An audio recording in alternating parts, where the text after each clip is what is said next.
What's your name? My name is Ernesto. Tell me about your project. Okay, so I investigated funeral homes and how impersonal and like costly and not very bad for the environment and how they alienate us from the dying. So I wanted to look back how we did funerals back in the past, like home funerals. So I created this daybed here.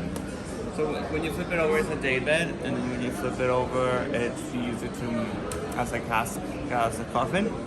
So I chose the bed because it's I investigated the bed as like it's like where we were born, where we were made, where we like sleep, where we like probably what's the most where we're the most vulnerable. So I saw it as like a good sign, as like a memento of mortality. So you can, having a reminder that you're gonna die, it's like a way to help you live more authentically. So yeah, so I wanted to create that using natural materials like pine and the Danish cord, which is paper. And yeah, so it's a way of like using the coffin as throughout your like life, and you can interact with it because coffins are one of the most expensive pieces of furniture that you don't use. For the rest of your life. You're actually not yeah. using it for the rest of your life as you decay inside it. Basically. Right? And are there other things like you have the mat as well? Is that... Yeah. So I showcase a mat too, to show like a more like budget friendly. So to showcase that you can use just a regular mat to bury someone. Like you don't have to use something very expensive, and it's something that it's not a natural material, something hand woven that is in a way more personal and more human. And are you engaged with the whole idea that people should be much more in touch with the idea of dying? Because we tend to sort of not want to, it's so sad, it's like, difficult thing that we don't want to deal with until we have to deal with. Yeah. But I know I've been watching some YouTube videos recently where some people are saying, oh, we should get more comfortable, engage with it, because it's going to be a reality of our lives, whether other people that we lose or ourselves, right? And even right now, some of my older friends are preparing to die, either because they're really ill, so their wills, their estate, all those kinds of things, and even what they want to happen. Even planning for, okay, I'm gonna have to afford a coffin, and what ritual do I want, and how comfortable my people is with it. So is that some of your own feelings about it? Yeah, well, I think that's why I feel like it's important to like acknowledge it on an early stage, and I think it's kind of like, so if you acknowledge your death and your finitude, it makes you have live like, say like, okay, like I'm here for a short time, I have to like really appreciate the time here. And also I feel like it's like death is as natural as birth, like it's part of the life cycle, and it's important to acknowledge it and be part of it, and be part of like taking care of your loved ones, and then being part of the act of a funeral. And what inspired you to go down this path and to engage with this whole idea? What would you say was the inspiration? Well, my inspiration was actually doing research on the history of the bed and how we interact with it.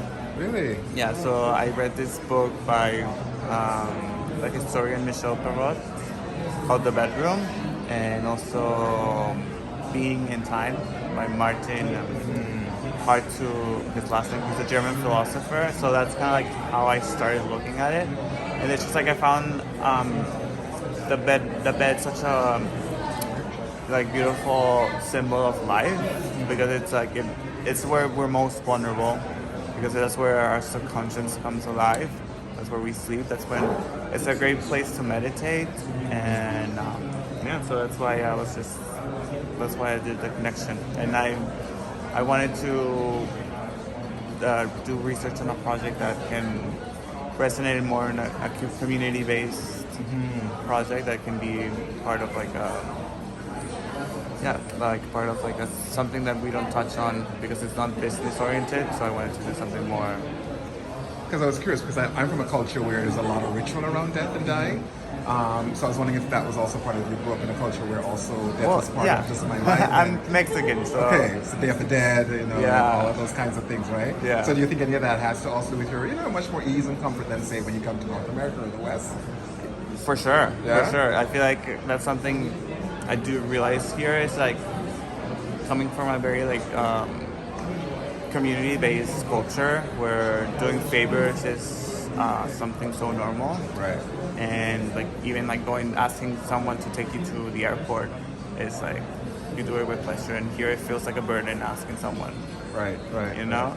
So I wanted, like we have to be a community, we have to be part of like helping someone to go in an afterlife and not depend on just monetary things to like, so you don't need money to do a funeral. You need the people who love you, and I feel like that's something I want to encourage. That's great. It's so funny when you said about community, because I remember being on a bus in Bahia in Brazil, and we had our bags and we're all standing, and people who were sitting down kept offering to hold their stuff for us in their laps. And it took me back to grow up in the Caribbean and growing up in Jamaica, and when we were kids, that's like sort of what people did, right? Anybody sitting would hold their possessions so they didn't have all that weight to carry. And so you're making me think about that, how that's probably resonant across the global South and how people live in community, right? In communal ways, right? And I also think a lot of people think like that having a funeral is like impossible. Like I resonated how we became such a service dependent society, where like people even don't believe that you can eat an apple from a tree because they think you can have to go through the whole process of a supermarket, right? When you can just pick it up and eat it. So I think it's like the same with the situation. Like you can touch the dead body, you can wash it, you can like interact with it, and it's totally fine. And it's your right, it's totally legal to do it. Great. Are you on Instagram? Yes, here, you can have my business card.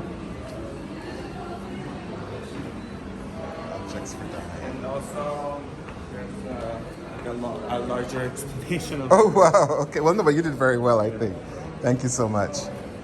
All right. So people can follow you. And are you working on other projects similar to this or anything else? Currently a design intern at Umbra. So okay. That's what I'm doing. So you don't furniture and stuff like that. You. Yeah. No, I do enjoy furniture. It's something I really like. Okay, but more exhibitions, more things that you want to tell, stories, and Oh yeah, for sure. Engage with ideas. Like I feel like something like this is something I would really enjoy, and more breaking the barrier between art and design, and also like social is something I do enjoy. Yeah, art, design, social issues as well, right? It's brilliant. Yeah. Thanks for talking to me. No problem. All right. Thank you. Yeah, so you can take a... I'll look at it. No, I'm not taking it away. I'm going to look at it. Yeah. What does it mean by final resting place? Well, it depends for you if you want to be a green burial, you want to be green hooded, you want to be looking all the process of how you want to deal with your body. Okay, so but it says that this bed turns into an alien box. So like when you flip it over, it's like a This is day great. where Look at you this. can, like sit, sleep, and then you flip it over like this, and that's when it becomes the coffin. Well, technically you can like do whatever, but like for example this one, the way I designed it, it's like So lightweight and interesting. also like so it's easy to carry. So like, just like put your hand It's a good book to have, eh? Just generally. for carrying your body. Like for example, a bed can do that, but for example, some twin beds, for example, are larger and don't go through doors. And this one is like average door. What's it connected to die? And I guess you move it. No, so this would be the coffin. It doesn't have to be closed. You can be covered with the body. So you just bury them.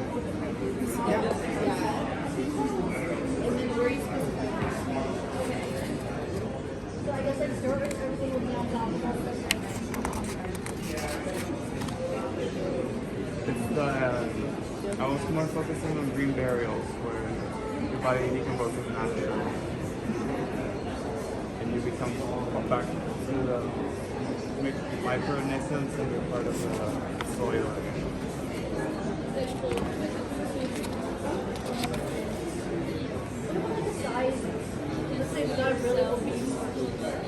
Well, that's the thing. Another thing is like it can be personal.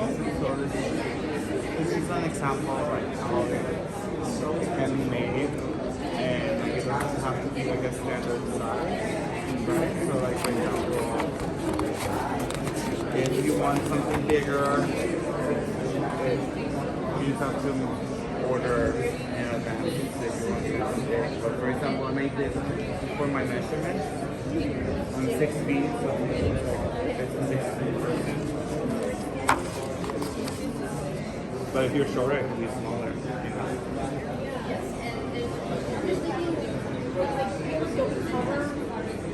Like a regular coffin, you know, there's like covers or bugs or whatever. The person that sits on it, they're gonna be gone and then just like the person I'm assuming will be people move. Yeah. And then so it's just what The wood also decomposes. It takes long. It takes a bit longer, but wood decomposes like also relatively fast because it's also biodegradable, and the cord is also biodegradable. So that's why it shows like the most minimal material possible. So it goes back to the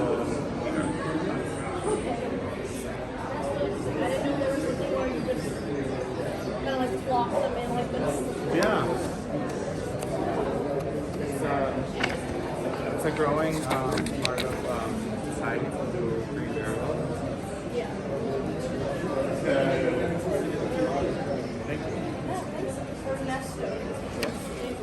I've just taken a look at this and really love what you've done here. Fantastic. Was there any like specific tradition of funeral and dying that you kind of drew inspiration from, or was it multicultural? Yeah, I did draw a lot of inspiration on like the past. Like from funeral has been part of like society since forever. And when we started having funeral homes, it was after the Second World War, where the bodies from the soldiers came back, We had to get them back. and they had to like prepare them to look nice for the family. Yeah. So that's why the business grew, and now we're so separated from like doing it at home. We're kind of at the whims of the corporations. So like you know, the one thing that I would say is that like although I love this, I love the idea of it. There's a culture that I'm a part of. Like even though like I want this for myself, but like just thinking about like one of my family members in here, it's just so different that like there's just like a culture shock that will be inevitable. I think. And I think that the young woman who is here is definitely feeling that culture shock right now. For sure. But I think as in the next coming years, this is going to be like really taken on by the culture. I hope it's So any idea is that this is the common that you really use? Yeah, and then when you flip it over, it's a daybed, so you use it throughout your life before you die. So this is, you flip it over. Oh yeah, and it's a daybed. Yeah. Whoa. Oh my god. Such a hassle. That's wonderful. There's so much rejection about death. Like I don't want it to happen. Big stigma. I don't want it to happen, and then it happens. Or like no one's going to admit that it's gonna happen. It's gonna happen. So having like it's prepared for you. It's all here. That's amazing. It's really good stuff. And we did the revamp. We did the I carpentry. did everything. Fantastic. You did everything? Wow, brilliant. Brilliant. Well done. Nice to meet you. What's Nice your to name? meet you. Theo. Ernesto. Ernesto. Nice to meet you as well.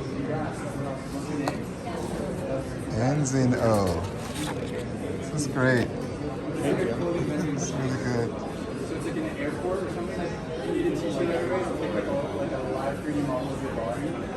show you how the different worldviews that they have. It's very timely because people like me at my age, we're thinking about death, right?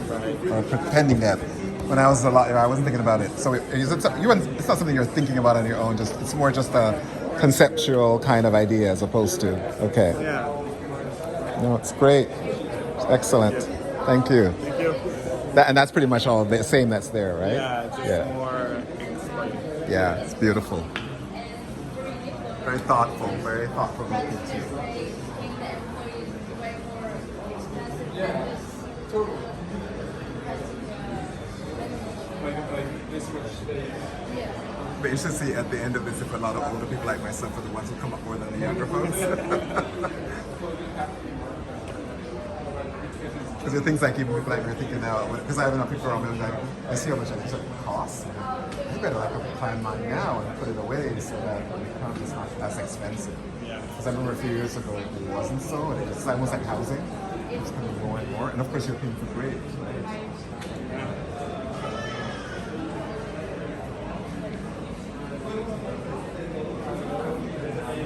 Amazing. Amazing. Amazing.